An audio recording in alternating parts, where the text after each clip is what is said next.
Yo.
All right, we're back. Hello, everyone. We're on. How's everyone doing today? Oh, I didn't turn my ring light on. I don't know. The light actually looks okay right now. Maybe I won't turn on. No, I should probably turn on. Like, I'm not actually hating the light today. Or maybe my face is just... I'm not hating my face today. Hey, Anna, how's it going? Ooh, it's windy outside with light snow in Vienna, hey? It was kind of rainy today, kind of wet, but not too bad today. Yeah, kind of average where I am in Rome. How's your day been besides the weather? Mine was pretty usual. I should have gone into the do my health card stuff today, but I didn't, so I'll try to do that tomorrow morning. Problem is I have to do it in the morning, so if I'm not feeling gung-ho in the mornings, then it's too late by the afternoon because they're not open. So tomorrow morning I'm going to try to get in and do it fast and get it done. But the problem is I have to do two things. I have to go, first of all, to photocopy a bunch of stuff, and then I have to go and actually deal with the thing. But it should be pretty fast once I have the photocopies, I hope. But you never know. What are we doing? Okay, so we're gonna do book club, and then we're probably gonna do some co-working today. Yeah. I feel like that's all I have to do. Weekend was good though. Weekend was busy. I feel like it was busier than I feel like it was less busy than I think it was. Saturday was busy. That was a good day. Went out. I think I did streaming on Saturday anyways. And then Sunday I was feeling kind of sick all day. So I feel like it was really a full weekend, but I didn't do much because I was just kind of not feeling up for much. So I took it easy. But yeah, that was my weekend. Book club is going to be the Count of Monte Cristo, which is a little bit different than I frequently do more of nonfiction books for book club reviews. So which are a little bit easier because usually with nonfiction I'm going to be doing I'll have more notes for them and I'll have like things to talk about. Whereas for fiction, I've done a couple fiction books, but it's a little bit different for me because it's more like just what did I think about it and talking about it and that kind of stuff. And if anyone else has read it. So if anyone else has read Count of Monte Cristo or any other Alexandre Dumas or any other like that style of classic, like that kind of, very French literature, romantic kind of adventure novels, those kind of classics. Let me know what you think about them, how you like them. I definitely want to recommend this particular version because it's French, so there's always, if you're reading in English, it's going to be a translation, and this one is a really nicely abridged little translation. It doesn't say who the translator is, It's also not going to show up. There we go. But yeah, these are little hardback versions that are kind of in bookstores right now, but I love them because they come with this beautiful cloth cover. I shouldn't have turned that ring light on. I can't show anything. Come on, focus. But it has this beautiful cloth cover with like kind of imprint on it, and I think they're just beautiful. I have quite a few of these little books now. I don't know, maybe 5 to 10 of them kind of around, because I think they're just such gorgeous little copies. And like I said, I was really pleased with this translation. It's I don't know how abridged it is because I haven't read the unabridged version, but it was very well paced, because I'm sure if you've read some classics, sometimes the pacing can just drag on and on and on. This didn't. I read it on the plane on the way to Canada, and I got halfway I bought it in the airport. Then I got halfway through it just on the way to Canada, and then I finished the second half of it kind of on the way back, and then just being here. But yeah, I couldn't put it down. I didn't want to stop reading on the plane because it was so good. Because it's always nice to have a physical book for takeoff and stuff, when like the movies aren't playing and, you know, they don't want you on your phone and stuff. So that was very useful. And then yeah, I just wanted to keep reading it, even though like I could have switched to a movie or something. I'm trying to think how I want to talk about it. You were trying to do a WeTrans of a video you recorded at a ball on Saturday, but it didn't send right. What a drag. Oh, that's a shame. Like it didn't upload? Is that kind of what the deal was?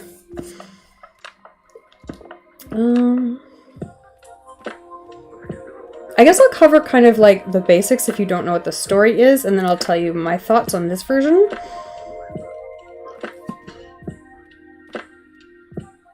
I feel like my head's all over the place right now. I should make a drink or something. So I feel like I'm kind of like out of breath for some reason. Mostly that's because, again, I'm still a little bit sick, but also I was fighting with my stupid lipstick, because if you have dry lips, sometimes like the lipstick goes on, but it like shows all the dry cracks, and I'm like, God damn it. So it took me like 3 or 4 times to do that and get it to not be dry. And always very frustrating. Okay, I'm gonna go make a drink and then I'm gonna come back and talk more about this book. Be right back.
Alright, I'm back. Okay, I've got my melon soda, my spiked melon soda here.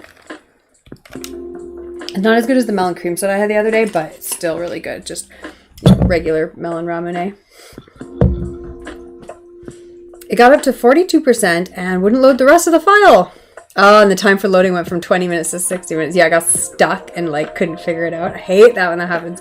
YouTube was always frustrating for that. Whenever you need to upload a video to YouTube, God, it just takes fucking ever. But at least on YouTube, it's consistent. Like, you know it's going to take forever, so you just like let it run overnight or whatever, and then eventually it does go through. Okay, Count of Monte Cristo is a story about revenge. Oh, I know one thing I want to talk about. The back of this book has an afterword that talks about how it's inspired by a true story, which I did not know. I think that's really cool. So the true story is actually a little bit crazier. Some English guy, I think. I guess I should just look. Kind of, you know, inspiration, not like a retelling. But yeah, someone who actually was, you know, denounced as a spy, imprisoned. His fiancée married one of the betrayers. But, you know, he got informally adopted by a Italian cleric and who inherited all of his money and then took his revenge on everyone. So I thought that was really cool because I didn't know that. The guy's name was François Picard. Yeah. And so he was French. Okay. But he was denounced as an English spy. That's what it was.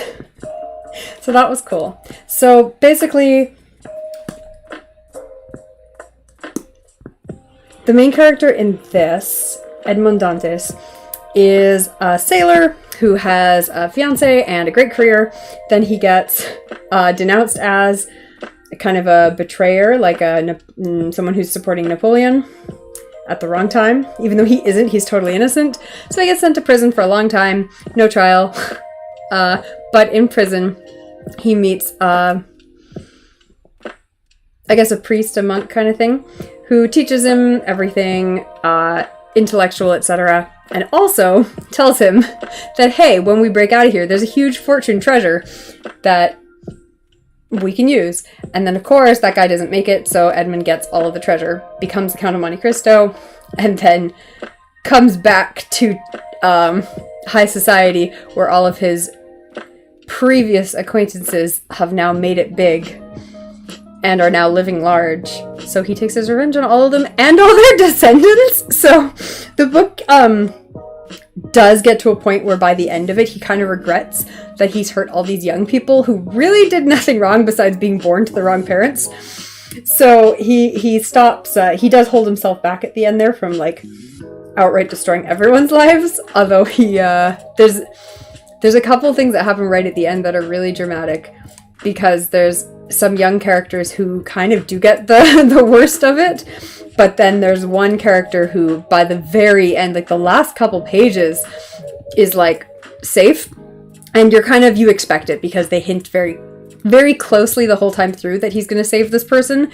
But they don't actually reveal that this person is saved until the very, very end of the book. So, you know, I thought that was pretty good tension because, yeah, especially because I've watched a lot of like movie versions and TV versions of this story, but you never know what's been changed from the original. So when you're reading it, you're like, oh, well, I know that usually this happens, but is that just because all the adaptations like to make it better or worse, right? Another good classic novel is The Hunchback of Notre Dame. 100% agreed. I love The Hunchback of Notre Dame. That's one of those ones that you have to be careful which abridgment you're reading, because some of it is so boring.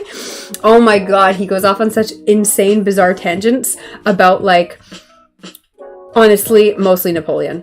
All these authors just love talking about Napoleon. But yeah, Hunchback of Notre Dame also is one of my favorite chapters of all times. It basically has one chapter in Hunchback of Notre Dame that has nothing to do with the rest of the book, and it's basically just an essay. And it's called This Will Kill That. The book will kill the building. And it talks about how basically the printing press... This is a tangent now. The printing press kind of has replaced buildings as our way of putting thoughts into the world, right? For most of human history, the only way of putting something permanent into the world was a building. Once the printing press developed, we could spread thoughts much faster, much quicker, much easier through the written word. And now I think it's especially relevant because of the internet. So if you've never read that chapter or that book, I highly recommend looking up on the internet, This Will Kill That. It's just a chapter from The Hunchback of Notre Dame. So it's like a quick little essay because it's chapter length. And it's such a good little essay. And that is my rant on The Hunchback of Notre Dame. The rest of the book is really good too. The Hunchback is also like a really depressing book. So basically every adaptation of The Hunchback is nicer than the real book. Because in the real book, like, everyone gets the short end of the stick except for the worst characters. And then, even then, it's just, it's not a modern ending, shall we say, because in Hunchback, everyone just, like, gets screwed. This book actually has pretty modern ending. Like I said, the main character succeeds in his plan and doesn't die. So, spoiler warning, I'm going to spoil the book. Doesn't die at the end, even though he admits that he did some bad stuff too, because he kind of admits he went too far, which is good for the reader to be like, hey, wait a minute. Maybe he shouldn't have done all that. Maybe he targeted a bunch of innocent people who just happened to be associated with these bad people. But yeah, it's really great because it has quite a few good characters developed into it. He goes through and meets all of the people he used to know. There's 3 main people who betray him, and then his fiance who marries one of the betrayers. And he goes through and kind of, details their new families and lives. So, like, they all get married and have kids, and then all the kids are, like, at the age where they're getting engaged and that kind of stuff. So he kind of originally sets out to ruin everyone. Like, ruin all the engagements, financially ruin them. Literally, one of the families has a poisoner, and so a bunch of people die. And what's the other one? The other one is he just ruins his reputation. So he leaves in disgrace and can't come back. But yeah, so he, like, fully destroys everyone he sets out to destroy. And then realizes it's romantic because the woman who he was going to marry, married this bad guy. And then eventually she realizes it's still him, and they have a heart-to-heart. But I wanted to see the two of them get together at the end, because at the end she's just kind of, like, living on her own, sad, and being like, no, I'm living for my son now because that's all I have left. And he agreed not to kill the son, thank God. Yeah, it's like, come on, why wouldn't you just go live with her? Why wouldn't you just be with her? Like, I get that there's a lot of water under the bridge, but it just seems like silly when she's kind of being like, no, we can't be together. And it's like, well, why not? Like, come on. You just need to pay penance for what you did. You barely did anything. He was gone for 14 years. Of course you remarried. You thought he was dead. They told you he was dead. Like, why wouldn't you remarry? You know what I mean? Not even remarry. Marry for the first time, because they were only engaged when he went to prison. So I think that's a little, maybe dated is the right word for it, where, like, she kind of gets all this flack for, like, literally doing what anyone would do when they thought their fiance was dead. So I feel like that's kind of not fair, but it's very well written and it was very fun. And like I said, the whole book, this adaptation especially, is very well paced. It just kind of, like, dives right in from the start. So kind of his early life, and then right into being betrayed and how it all goes down. And it's very complicated, but it makes sense. Especially because sometimes in these kind of books, there's 2 things that can happen. One, the author is writing I guess there's 3 things that can happen. One, the author's writing in a historical way. So events that would make sense don't make sense because of how they're written. 2, the author's writing events that wouldn't make sense to a modern audience, and it takes a carefully skilled modern translator to make them make sense. Or 3, sometimes the authors in older classics are just absolutely nuts, and they're writing stuff that doesn't make any sense because it appealed to their audience at the time. It was, dramatic or exciting or whatever, and it didn't really need to make sense even then. And so to a modern audience, it makes even less sense because you're like, oh, did this make sense, 200 years ago? And it's like, no, it didn't. It's like modern action movies where they just kind of suspend their disbelief and go, whatever, sure, yeah, I guess that could happen. And so this book doesn't have that. It's actually very sensical in how he's betrayed, how it's set up, why everyone does what they do. It's not like everyone's just acting bizarrely. They all have their good reasons for throwing him under the bus. And I really like that because, like I said, I've read a couple books where they were written in such a way where at the time it's like, yeah, whatever, crazy things are happening, I guess. Sure. Let's just accept that. This one doesn't have that. What else about this book? I'm trying to think. I feel like I need more things to say about it. It's really good. It's one of my favorite stories. It's one of my all-time favorite stories, kind of Monte Cristo. Just because that kind of story really appeals to me, right? You know, someone who's wronged and then comes back and, you know, ends up thriving in the end. You know, like someone who's very good but gets betrayed and goes through all this hardship and has to overcome it. And then, I mean, eventually, I would like to see eventually does get, you know, his love of his life at the end of it. So I feel like that was a bit of a slip. I wouldn't have written it that way. I would have gotten them back together, or I would have killed one of them, right? Like, I don't care if one of them died, but the fact that both of them, him and his original fiance, were alive at the end of the book and weren't together, that didn't make any sense to me. So I would have, if one of them died, that'd be fine. Then it's just tragic. Sure, whatever. But I think they should get together.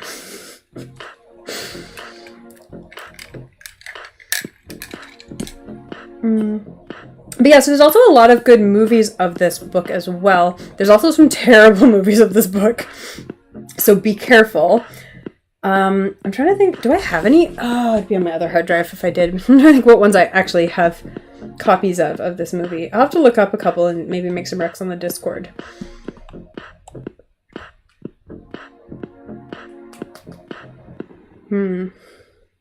They say the two best Count of Monte Cristo movies are the 1934 movie and the 1998. Okay, hold on. I think the 1998 one might be the one I fucking hate, but let me check before I say that. One of them is just so bad. I don't know if it's that one though, so let me check. Movies. Because like I said, I really like these movies. Usually they're very good. Oh, there's a 2002 one too, so maybe the 2002 one's the one I don't like. The 2002 one has Henry Cavill in it.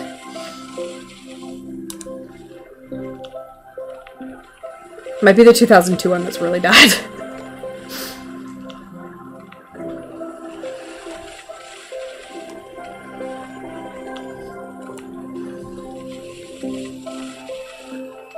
Oh, the 2002 one is often considered a faithful adaptation, so maybe that one's not the worst. I don't remember. I'm gonna have to watch them all now. Like I said, I love this story, so it's no hardship for me to watch some of the movies. I think it's been made like 1,000,000 times. Yeah, like people also search for Seymour, 1961, 1968, 1929, blah, blah, blah. Also, I think there were there's been other books about it too. What is the best version? Oh, that's about the book. So again, this is an abridged version, but it's very, like I said, I haven't read the unabridged version, but this is an easy version to read. Like, this was so easy to read and get through. So if you want to read the book, I would highly recommend this version. And then if you like it, you know, read the unabridged version. That's what I'll read next. Will be the unabridged version eventually. But yeah. I think there's a mini-series on this story as well. I'm also not sure if I'm misremembering this with another story, because it might be something like... It might be a Victor Hugo story that I'm recounting as has a really bad movie adaptation about it.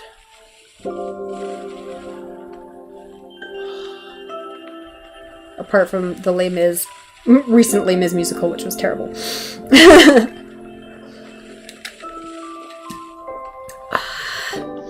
I have a feeling it's a Count of Monte Cristo movie that I really hated. Because they just like... I'm trying to remember badly, so I'm kind of just making stuff up. But I have a feeling they like changed stuff about what happened to him at the beginning. And like I was right from the get-go, like, nope, I'm out. Like, it doesn't make any sense. What are you doing? This had such a good normal story. Naturally, why would you change these things? Now it makes no sense. Like, it made him... I think they tried to make him more, like, sympathetic or something, like, by making the tragedy worse. But, like, in the end, it just seemed bizarre. It, like, didn't make sense anymore. But I don't know which movie that was.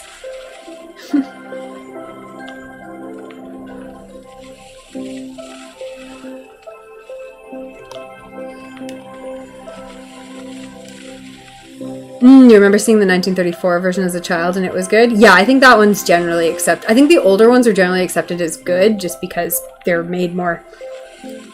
There was less room for crazy decisions back then. Like, when people adapted a book into a movie, they generally were pretty faithful, even if it made a boring movie. But when you have a book like this, it's usually pretty easy to make it into a good movie.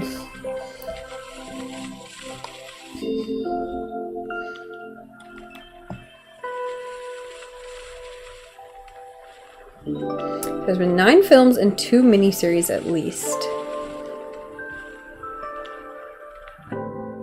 Okay, so this one says the 2002 version, the second half of the story is heavily altered from the source material. So that's probably the one I dislike. I think it's one of those things where it's good as a movie, like it's enjoyable to watch as a movie. It's just not good as an adaptation of Count of Monte Cristo. I'm trying to remember what they changed in it.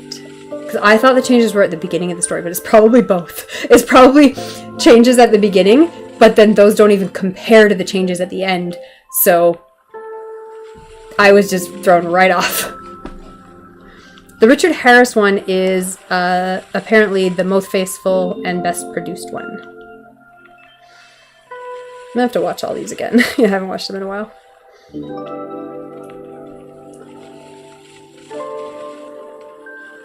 The 1979 one apparently has the most of the book included. But maybe the acting's not so good.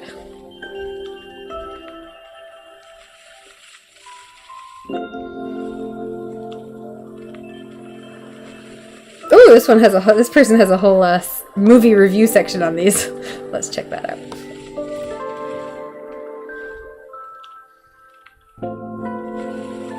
Okay, the 1979 version comes closest to the book with the Count, the main character's God complex, the death of an innocent, the remorse, and starting over at the end.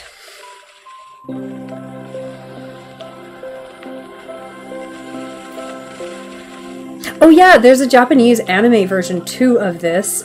It's called Gankutsuo, and that one's quite fun too. It's relatively faithful, but it's also just a wild trip because it's set kind of in the future, and the animation is just like kaleidoscopic. Like it's a very unique CG animation style, but still an anime. So I do highly recommend the anime Gankutsuo because it's very fun. The pacing's a little slow, but it actually covers most of the plot points very well. And it is a fever dream of a trip to watch. Like, it's just a beautiful produced animation. So that one's actually really fun too. Okay, the best Edmund and Mercedes relationship. Oh, I've definitely seen the 1998 version because that's Gerard Depardieu, and he's usually very good at anything based on a French movie, a French book. So that one's probably very good. What else have we got here?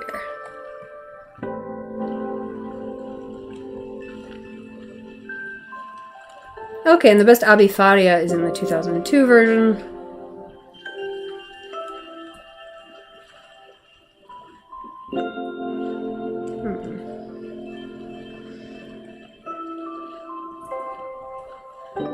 Okay, and the Revenge against Danglars was better executed in the 1998 version, but the Vendettas against Fernard and Villefort were better executed in the 1979 version. Okay, so I'm going to have to watch the 1979, the 2002, and the 1998 miniseries, and that's probably enough for me. Maybe I'll watch the anime too.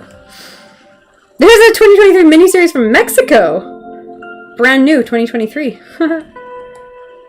Cool. Okay, now I have some good things to watch.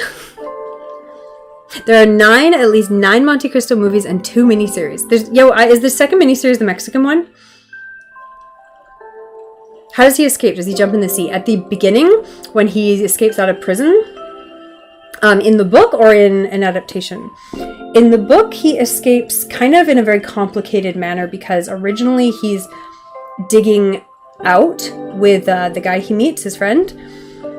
But then that guy dies, and so he kind of takes advantage of that and gets thrown out as his body, the dead guy's body, and thrown into the sea. But then he has to, escape because he's being weighed down and drowned, and he does. So, jumps into the sea, technically. He gets thrown into the sea.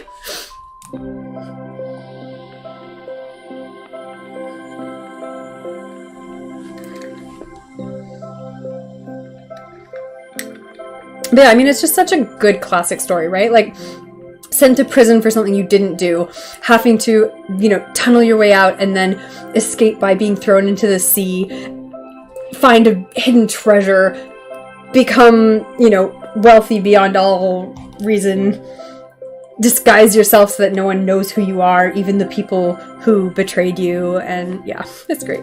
I also really like that they play it pretty nicely in that his fiance, she does start to recognize him pretty early on, whereas everyone else is just like out to lunch.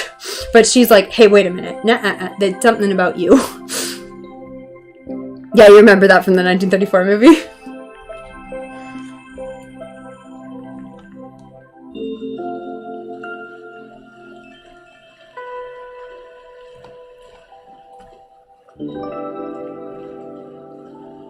Yeah, okay, I've seen multiple reviews here that say the 2002 movie isn't accurate to the book, and I'm pretty sure what happened here is that someone recommended to me the 2002 movie because they knew I loved this story, and it was one of those things where it was like, hey, have you seen this version? You should, it's great. And I was like, oh, how exciting, a new version of Monte Cristo. I will love that, let me watch it.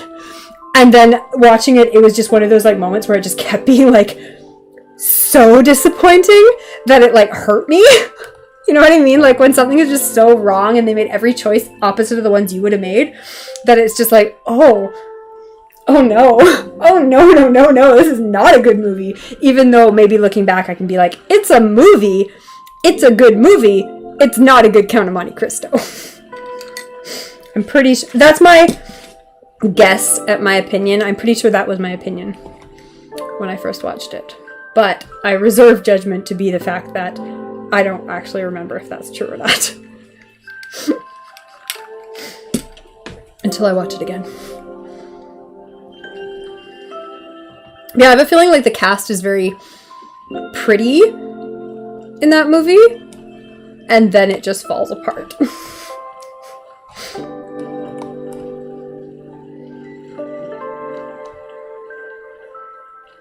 Oh, the first episode of the Mexican miniseries is available for free on Roku. Cool.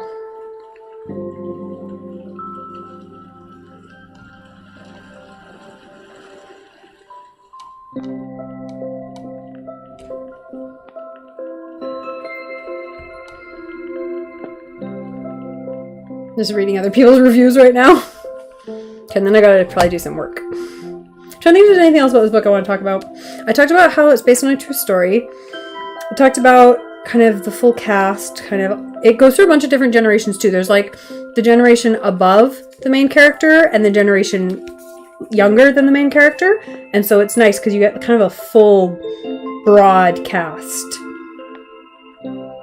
And also near the beginning, you also get to see him treat the people who did try to help him well. So he kind of rewards the people who were on his side rather than the betrayers. So that's nice too. You get a bit of both ways.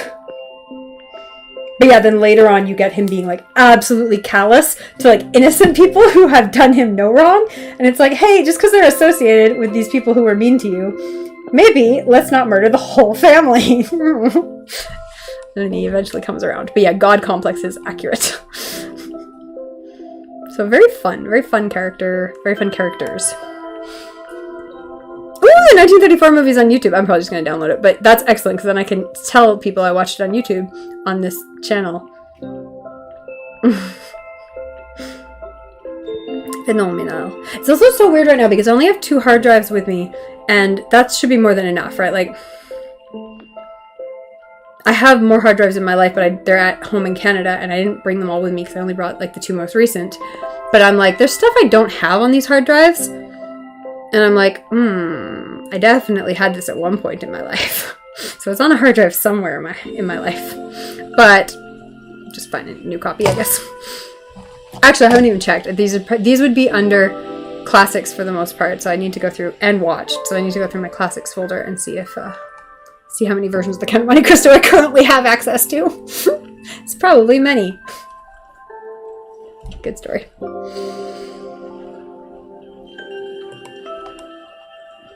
Alright, I suppose I should probably switch this over to like Coworking or something.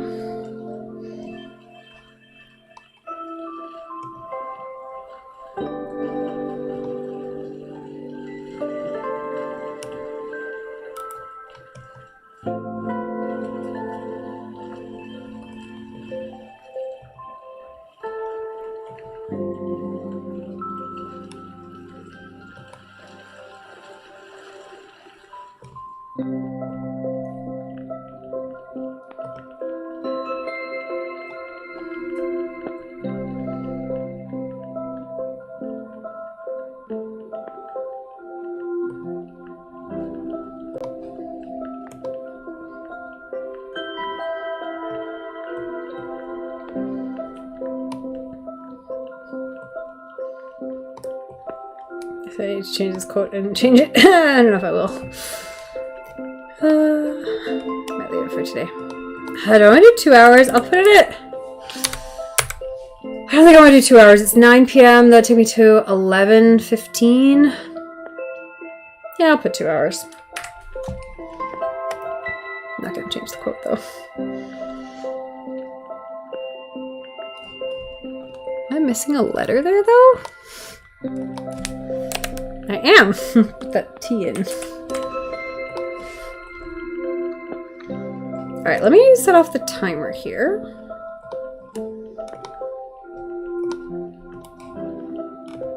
Alright, I'm gonna leave the mic on for a little bit because I am gonna read these reviews, and then if I want to talk about them, I will continue talking about them. But I'll put it on working mode.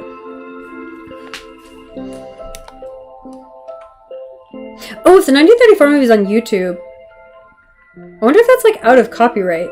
I don't know when the copyright is for movies like that. But then I could just watch it on this channel. That'd be a fun movie to watch on this channel. Ooh, how old? I don't even know how to search this question. Phrase this question. How old does a movie have to be to watch? Be out of copyright.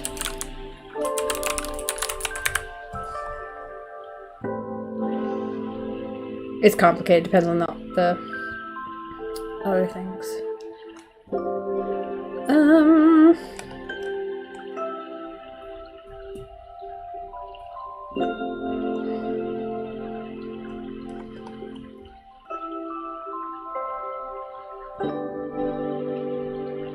Okay, so it won't be public domain yet because movies released in 1925 entered public domain in 2021. And if this is 1934, then we're like 10 years off still. Not quite, but...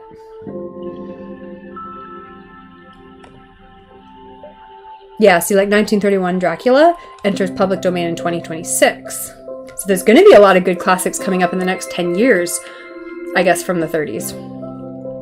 But things like 1954, Creature from the Black Lagoon, doesn't enter public domain until 2049.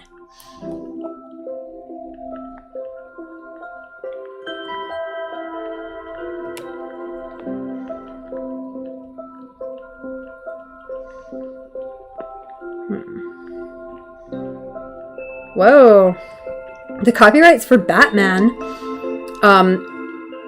The copyrighted material from the number 27 comic will be released into the public domain in 2034. That's not very long. I mean, only the original material, like, so not modern Batman. But that's cool that stuff like that's starting to enter public domain. Our copyright laws are so weird right now, and so kind of ill thought out for long-term stuff, but also the fact that we have unprecedented access to historical media in a way that's going to make all these copyrights very, very interesting. Because historically, this kind of stuff didn't even matter, because 100 years from the date, you know, no one was reading anything but the most popular stuff from 100 years ago, right? Whereas now we have access to all of this, every layer of stuff from good and bad from history available. And of course, you know, going back as far as the 30s, that's not necessarily true. A lot of that's lost and only kind of the best movies made it. But a lot of those maybe were not also the best. So it's really interesting. And then if you take a look in, you know, 50 more years, things get really wild because there's so much that's just been so preserved in a way that has never been true before in human history. So copyright law is going to get real interesting.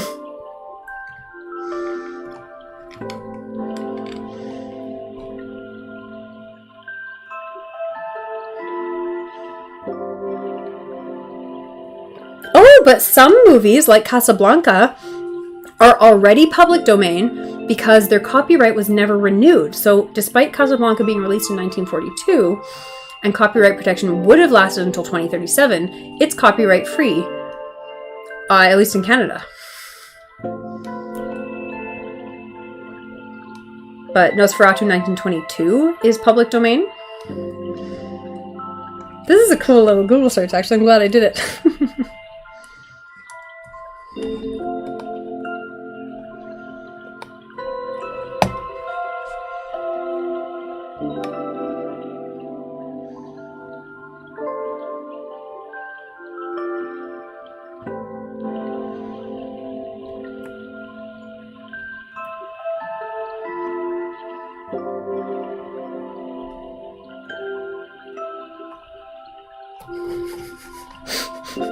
Someone's answer to what's the best adaptation was, this film does not exist. It's like, thanks for nothing.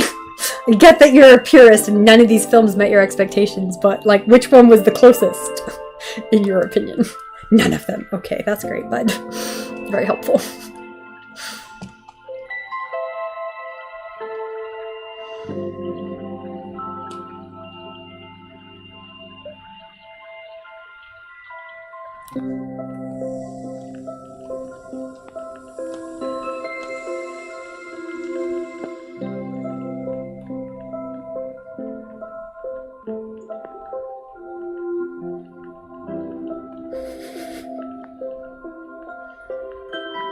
Oh, there's a 1918 version.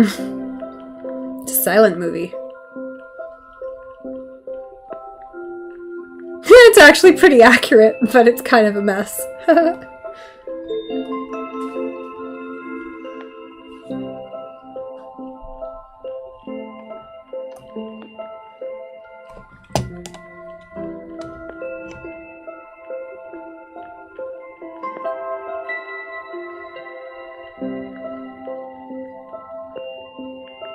Oh, this is a really... I'm going to post this review somewhere because this is really interesting. They, like, have listed kind of a checklist of stuff of whether a movie included all these certain points. So I'll post it in the chat because it's kind of interesting. Oh, I never put on captions today. Whoops. Captions are on now. I should also run an ad. I will run that now.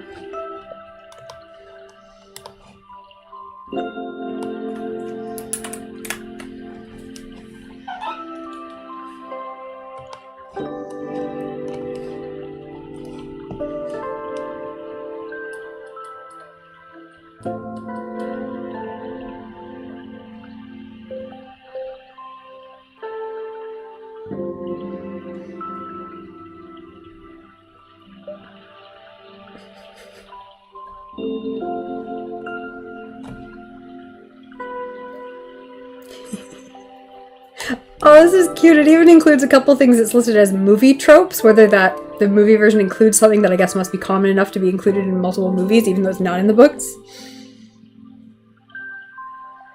One of them is Edmund and Mercedes, the two original fiancés.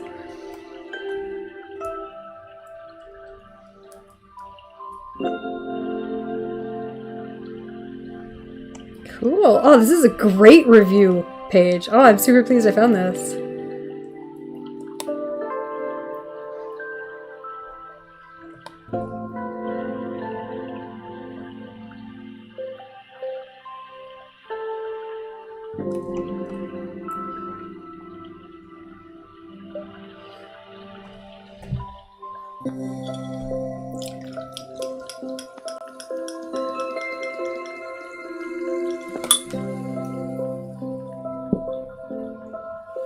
I'm gonna spill that on my book. Sometimes I can see myself making a mess and spilling something and destroying things, and I can stop it.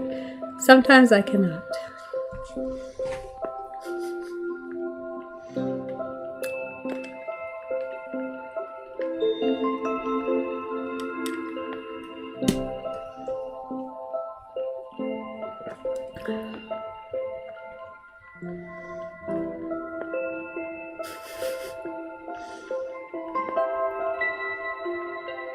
Oh, this version, 1922 version, plays up a romance between Albert and Heyday. But I actually think that works. I feel like that fits in the book because they get a nice scene together where she's telling her backstory to Albert. And like, I feel like that's actually legit. Like, I could see that being played into a romance. Because Albert doesn't really get a love interest in the book. He kind of... He has a fiance who he doesn't end up marrying. And he doesn't really interested in anyone at the end. He goes off to be a soldier. So, I could see that working well. And Heyday doesn't get a love interest except for... kind of at the very end, the Count. Which makes no sense because he's very literally, like, they use the words father figure throughout the book in regards to Heyday and the Count, which makes way more sense because of all the practical details about the relationship. Like, he saves her from being a slave and stuff, and like kind of all of this stuff. So it really felt forced at the end that they're like, oh no, this is the kind of, they're going off together love interest maybe. It's not explicit, but it kind of, it's weird, and I found that weird. Especially from a modern perspective.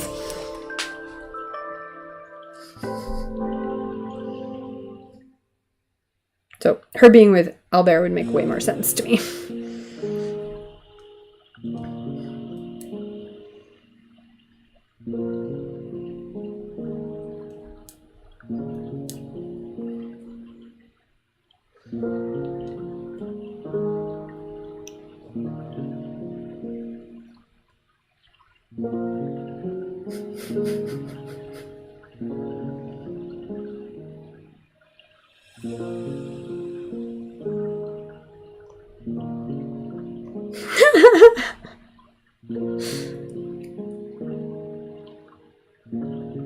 Apparently a bunch of the movies do a sword fight or a duel between the two, the main character and like the main enemy, the guy who marries his fiance, which makes sense because that's dramatic in a movie.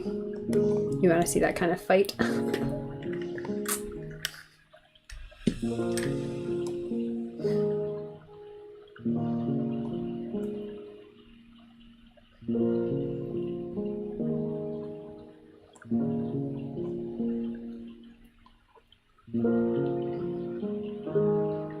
What was a 1929 silent film?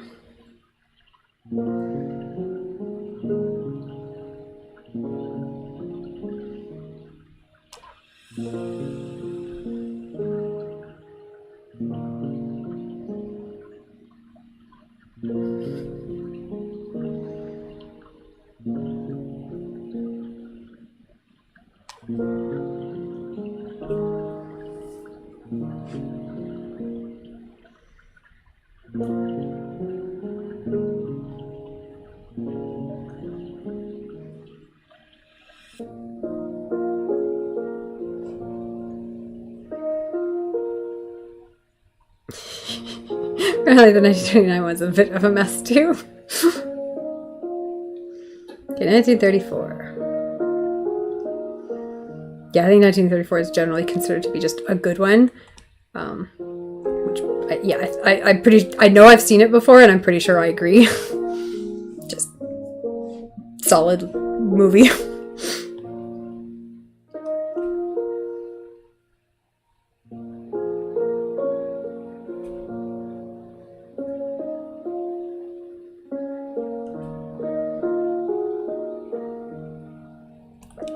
A little bit, yeah, so it mentioned some changes at the end of it, though, kind of some straying.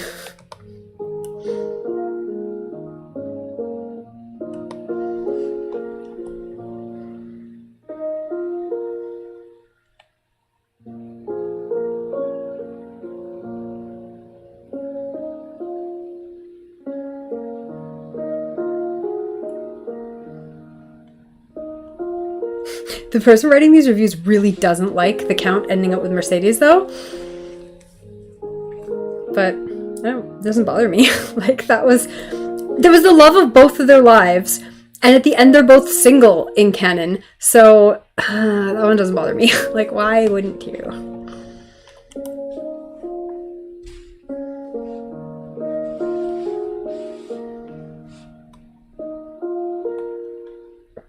This review does say because it was made so early in the Hays Code, there's a lot of safety. So there's not like some of the darker stuff like murders and affairs and poisonings and stuff like that. So it kind of takes it a little bit safe. Yeah, this one like misses like all of his notches. He doesn't like this one at all. He doesn't like the 34 version. That's so funny, this reviewer. He or she, I don't know who. But yeah, they really disliked...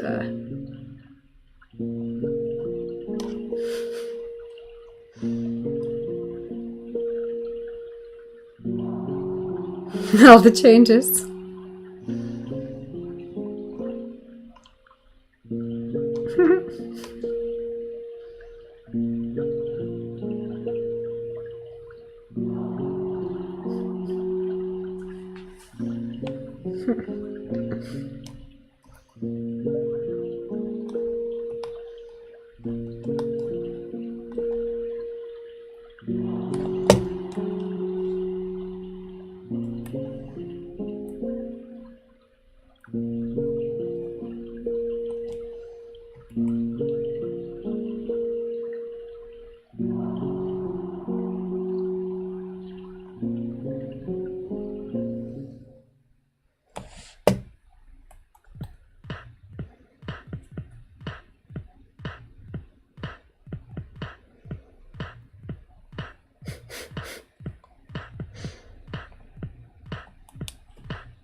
Okay, so like I said, I'm reading through these reviews and I just got to the part where it's talking about the 2002 Count of Monte Cristo. And yeah, this reviewer agrees that it's only barely related to the book. It misses every plot point that the books have, every major plot point, and it invents a bunch of stuff. And like because it misses all the major plot points, it has a bunch of plot holes, so stuff doesn't make sense. It's like you forgot all the parts that made this make sense.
Yeah, they agree.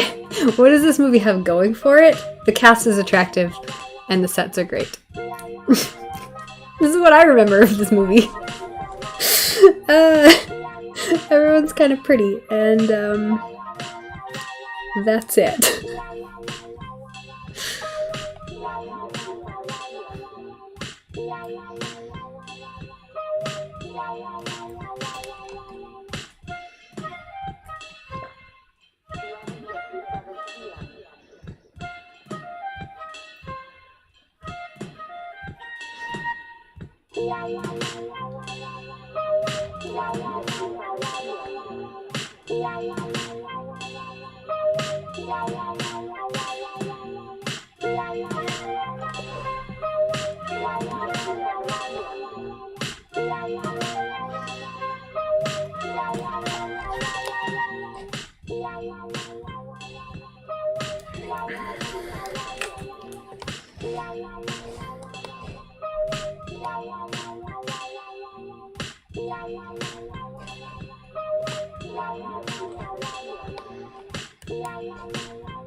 Yo. Alright, it's break time. How's everyone doing out there?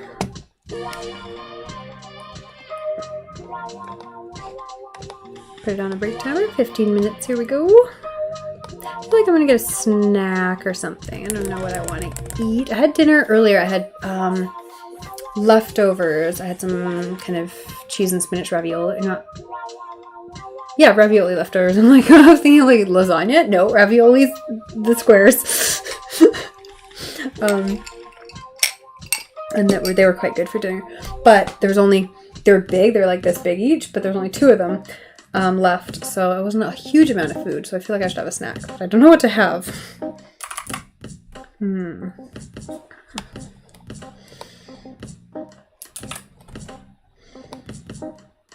Is anyone else like a crazy person for saving? Like, I was about to walk away from my computer. I'm like, nope, better double check that I just saved the document I'm working on before I walk away, just in case. You know, when you do that thing where you're on, like, you're reading a web page and you hit Control S, like, randomly, and you're like, I don't need to save the web page I'm reading. In fact, I cannot. Do I make some tea? Oh, I should make some tea because I should make some non-caffeinated tea so that I can go to bed at a reasonable time because it is already 10 p.m. And like I said, I really should get up in the morning and I don't want to. As soon as I said that out loud, I'm like, oh, but I don't want to. I don't want to do that tomorrow. Which makes me think I'm not going to do that tomorrow since it doesn't have to be done tomorrow. I'm just trying to listen to myself, and myself is like, I don't want to do that tomorrow. Ooh, it's because I already tried to do it once and I didn't complete it. And it's because I know I'm going to have to catch a train and a bus and make photocopies. I don't want to do any of it. Oh, yeah, every time I say, I need to do this tomorrow, my brain goes, but no. So I have to think. Because that's fair enough for me to be like, okay, well, I'll do it anyways. But if I say that now and then tomorrow morning I still don't do it, it means I wasted a lot of time and energy preparing to do something that I wasn't going to do anyways. Whereas if I can be like, well, let's maybe make a better plan for the future on a different day so I don't waste all my time and energy. Whereas like maybe I get more work done tonight if I stayed up a bit later, if I'm not tired, than trying to go to bed and get up early when I won't use that time anyways. Struggles. Struggles. I'm gonna eat though.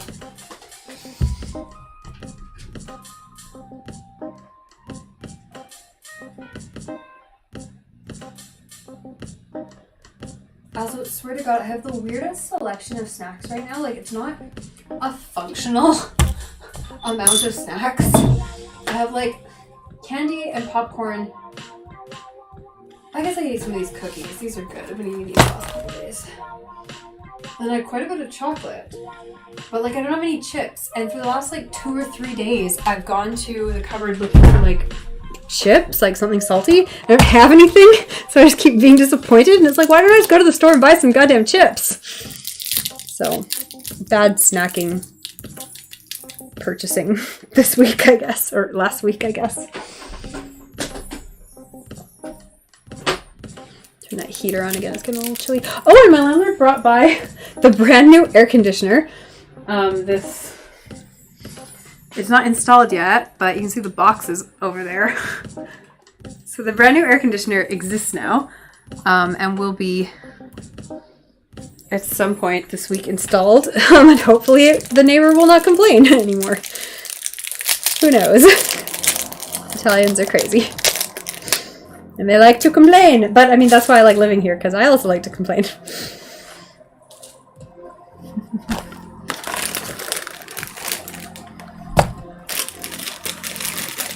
Yeah, see, my lips are still dry. I still want to...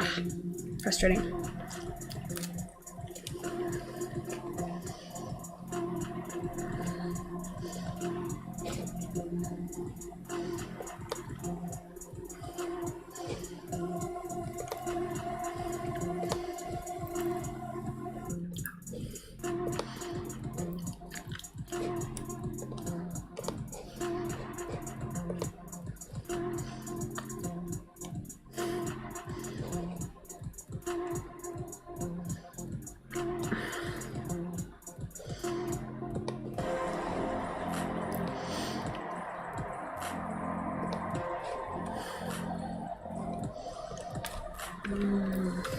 Oh, I'm gonna sneeze.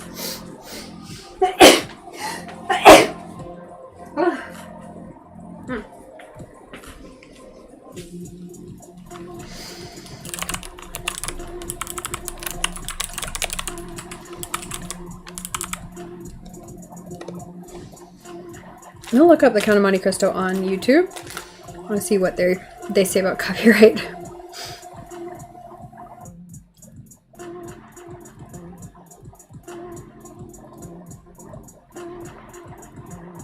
There's a Count of Monte Cristo musical playlist on YouTube. I'll have to watch that. Oh, the entire 75 version is on YouTube. Or 74. It's on there twice. But that one's, no way that one's out of copyright, so.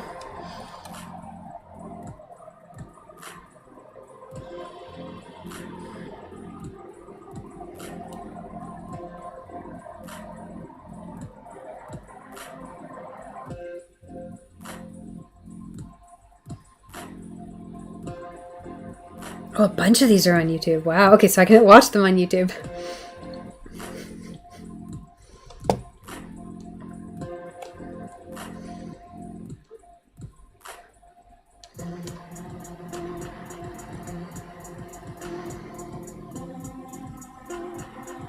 yeah, I just remember being so disappointed by the 2002 version. Just so disappointed. Oh, the 1998 version's on here. Oh, tons of these are on here. Excellent. It doesn't mean I can play them on Twitch, but at least I can watch them easily. I hate watching things on YouTube. It drives me nuts. But they do exist if anyone else wants to go watch them. There's the 1934 version. The 1934 version, I feel like, is the version I could most get away with watching on Twitch. Let me see what it says in its description. Doesn't say anything about copyright. How long has it been posted for? Because sometimes people post things and then they just get taken down and then they post them again. But you can tell how long they've been up for. This one was only posted this month, so that makes me think maybe the copyright is still being actively enforced.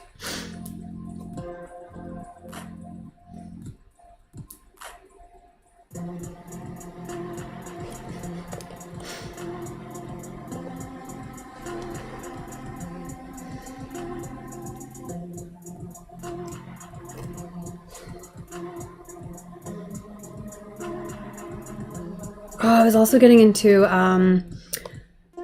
more modern noir movies. So I was reading a list earlier today about recommendations for modern noir kind of detective-y movies. And I will post that link in the chat. I should have posted that link on the Discord, and I didn't. I don't know why I didn't. I should have done that immediately. Discord. There we go. So if you want to see movie recs, and I'll post this link to the Monte Cristo reviews as well on the Discord.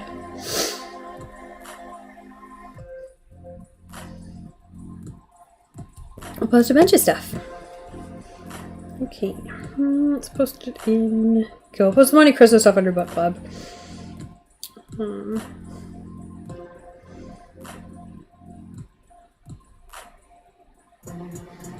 We'll post the other stuff under. Do I have a movies or something category? Probably. Films and TV. We'll post it under films and TV.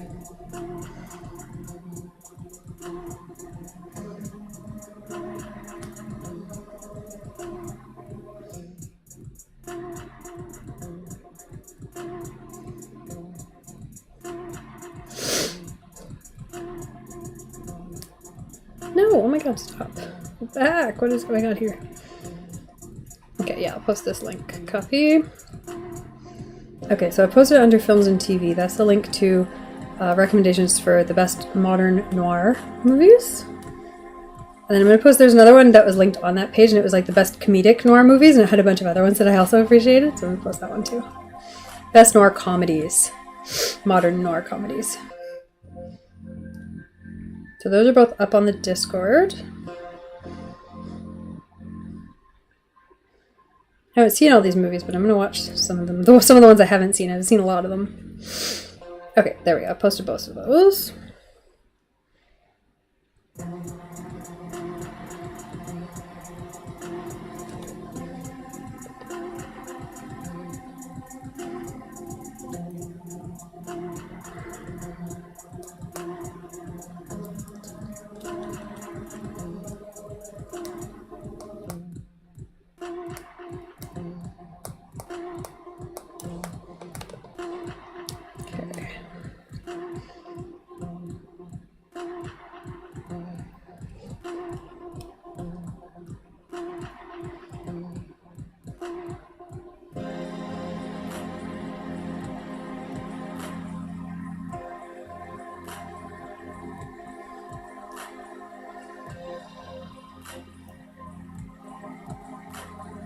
I just want to see the chat. Chat. No, not whispers. Chat. How do I get to the goddamn chat when you are currently streaming? Use Stream Manager to access chat. That's what I need.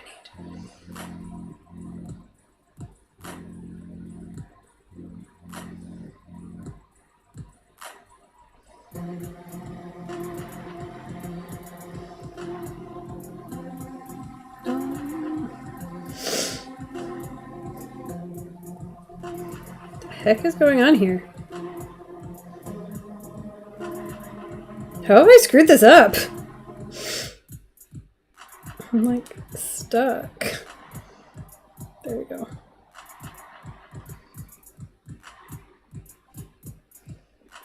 Oh, this is so aggravating. I can't copy paste from the chat for some reason. In the app. Ooh, frustrating. Okay, whatever, I'll deal with that later. Or not, I don't know. No promises, because that was very frustrating.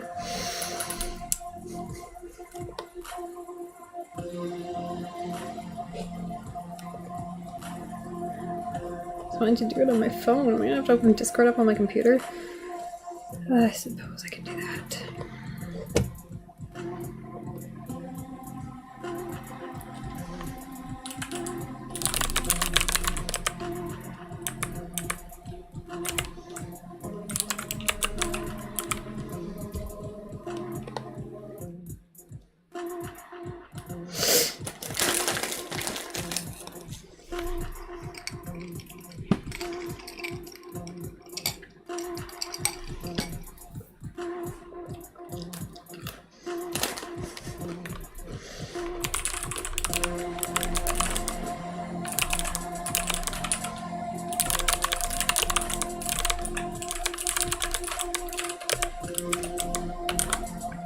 Oh, I'm still not...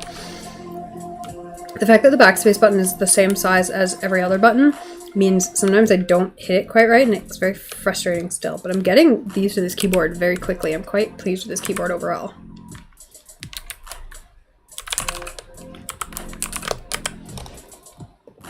The fact that it's the vertical layout, what is that called? Columnar layout? I'm in love with. Like, I instantly picked up the columnar layout. I think that's really nice to use. The only thing that gets me is the C key. I'm used to hitting the C key with a different finger, so I'm having to manually train myself to hit the C key with the finger that works in this layout, because on a traditional layout, it is much easier for me to hit the C key with my index finger, and that's what I do. And it's not even like that's a bad habit. Like, it is awkward for me to hit the C key with my middle finger on a regular keyboard. It's like going like this, whereas on this keyboard it's easy. But yeah, I'm used to doing it with my index finger, and I have to, but it doesn't work. If I try to do it with my index finger on this keyboard, I just hit V. So that's the only thing I've had to relearn. Everything else has worked out really nicely on this keyboard, so I highly recommend it.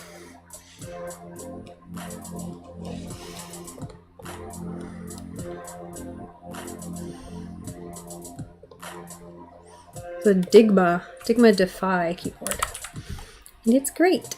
Except the battery runs out really fast. I do have the lights on pretty strong, but yeah, the battery ran out in like a couple of days when I wasn't using it plugged in, so it's a heavy battery drain. But they say that outright. They're like, yeah, it's a battery hog for sure.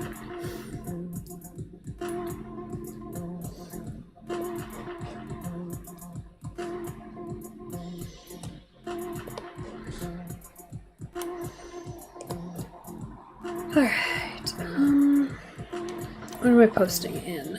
Under book club, and I want to post links to the movies, or to the reviews.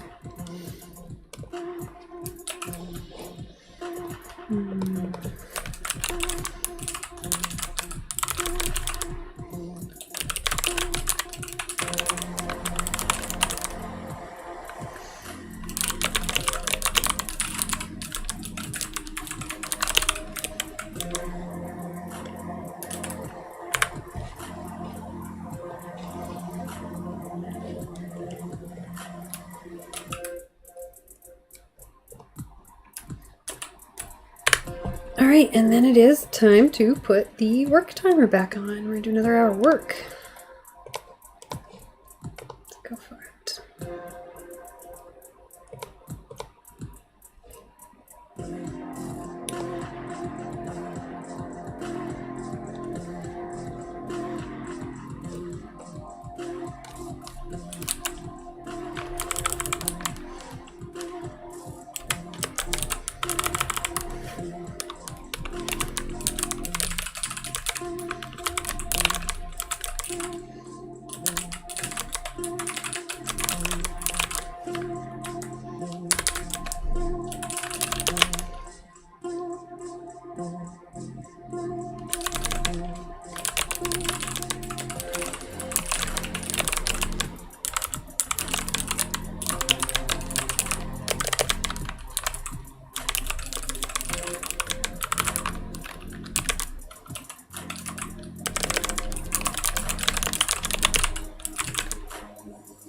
Oh, I remembered what it is that I really hated about the 2002 version. I can't remember what it is, but he does something that, like, actively... It's, like, mean or something, or it's either really dumb, really mean, or, like, really counter to his purposes, or, like, all of the above. He does something at some point that's really just wrong for his character to do, and I can't remember what it is. I'll have to watch it again. But yeah, I think near the end, he does something that just makes no sense for his character, and it just was like, that was the final nail in the coffin for me. Can't remember what it was though. Oh my god, yeah, he does something at some point where I'm like, that makes no sense. Why would he ever do that? What?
Yo.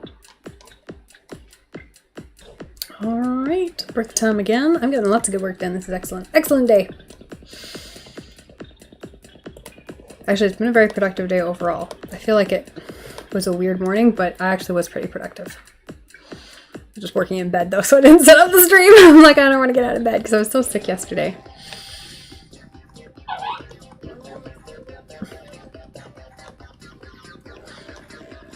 Mostly just tired, that kind of sick, you know, where you're kind of like sneezing too much and you don't want to do anything.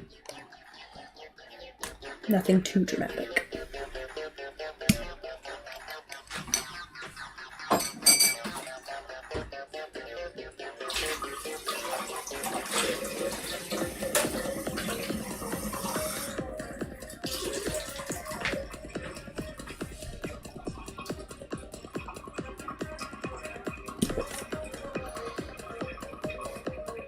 And then I had to finish reading Count of Monte Cristo this morning because I hadn't, well, this afternoon, because I hadn't quite finished it yet, but I knew I only had like 20 to 50 pages left, so I just finished that off.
Oh no, I lost our chocolate.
Oh, gonna run another ad.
Okay, I think I'm gonna watch something Monte Cristo tonight. I'm not sure which one.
Yo.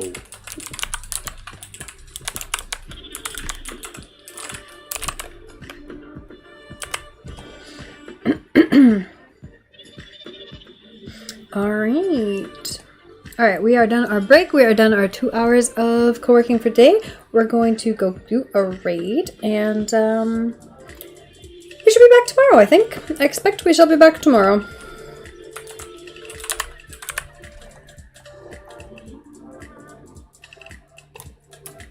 We were really good last week at streaming, so I'm hoping to just continue that energy right into this week.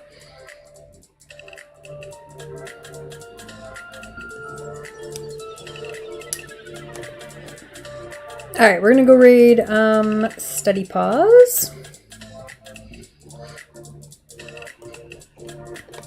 Let's give it a go.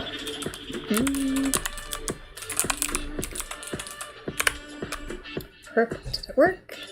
It did. Alright. Thanks everyone for hanging out today. We did book club earlier. That was on the Count of Monte Cristo. There's some recommendations up on the Discord channel for all the different movies and miniseries and kind of some reviews, not written by me, but I thought were pretty well written. So you can go check those out. Next week we're going to do writing club on Monday. Probably, yeah, that'll be really good. The later of this week, we're going to try to do some art on Wednesday and just a whole bunch of little co-working streams in the meantime, kind of every other day. So keep your eyes peeled. I hope you guys had an excellent day, had a wonderful time, enjoyed the music and the vibes and the atmosphere, and we will be back. So have a good rest of your day. Get some good food, get some good rest, and get some good work done. Bye, guys.